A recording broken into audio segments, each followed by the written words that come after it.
You are listening to Feed 44, the official podcast channel of the Center for a Stateless Society.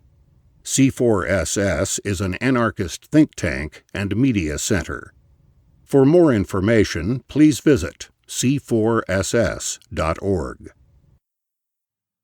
The Expropriation Continues by Kevin Carson. Posted on c4ss.org, August 13th, 2015. Read by Tony Dreher.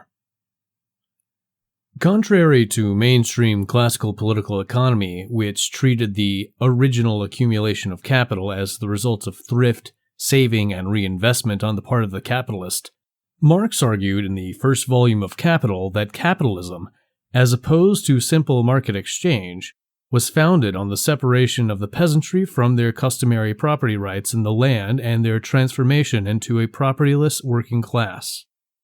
The history of their dispossession, he wrote, was written in letters of blood and fire. Marx's account included the enclosure of the European open fields in late medieval times, the parliamentary enclosure of common pasture and waste, as well as the enslavement of much of the population of the colonial world and the nullification of customary land rights. For example, Hastings' permanent settlement in Bengal. But as Daniel Nierenberg reminds us in The Land Battle, 15 Organizations Defending Land Rights, Food Tank, July 29th, this robbery isn't just a matter of history. It continues right up to the present day. Of course, it's obvious that the theft of third world land and natural resources continued long after Marx's day. When Marx wrote his brief survey of primitive accumulation, the colonial division of the interior of Africa had not yet even begun.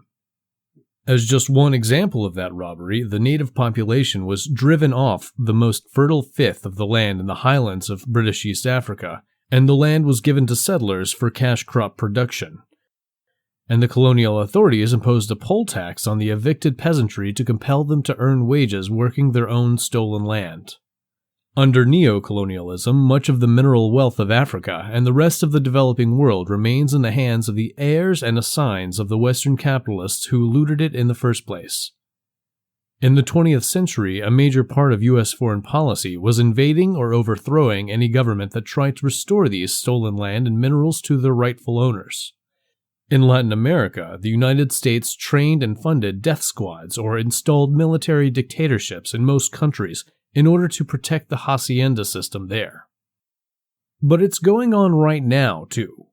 According to the Food Tank article mentioned above, some 130 million hectares of land, or 500,000 square miles, in the developing world has been bought by foreign investors over the past 15 years.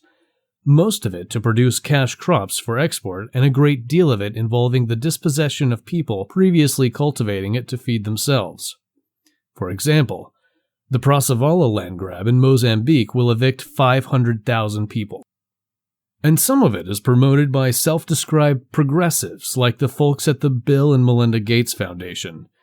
For example, the gigantic Kilimanjaro rice plantation in Tanzania, a corporate undertaking which takes up 20% of the Kilimanjaro Valley, celebrated as a model investment project by the Gates Foundation and USAID, forced evicted peasants to choose between either $6 per acre, compared to $17 per acre promised, or a maximum of 3 acres or far less fertile land elsewhere. Of course, this should come as no surprise. What's variously called cognitive, progressive, or green capitalism, celebrated in Paul Romer's New Growth Theory and heavily promoted by the Gateses, Warren Buffett, and faux-left carpetbaggers like Bono, amounts to a scheme to give capitalism a new lease on life by enclosing new technologies of abundance for rent through intellectual property, rather than socializing their benefits through competitive markets and commons-based peer production. So it's only logical for those greenwashed parasites to move on to literally, physically enclosing land just like the gentry of England 250 years ago. What it comes down to is that enormous fortunes are made not by producing things, but by controlling the circumstances under which other people are allowed to make things. Henry George Jr. described it as controlling access to natural opportunities. But it basically boils down to enclosure of one kind or another and the extraction of rent. And they can't do it without government to enforce their patents and land titles.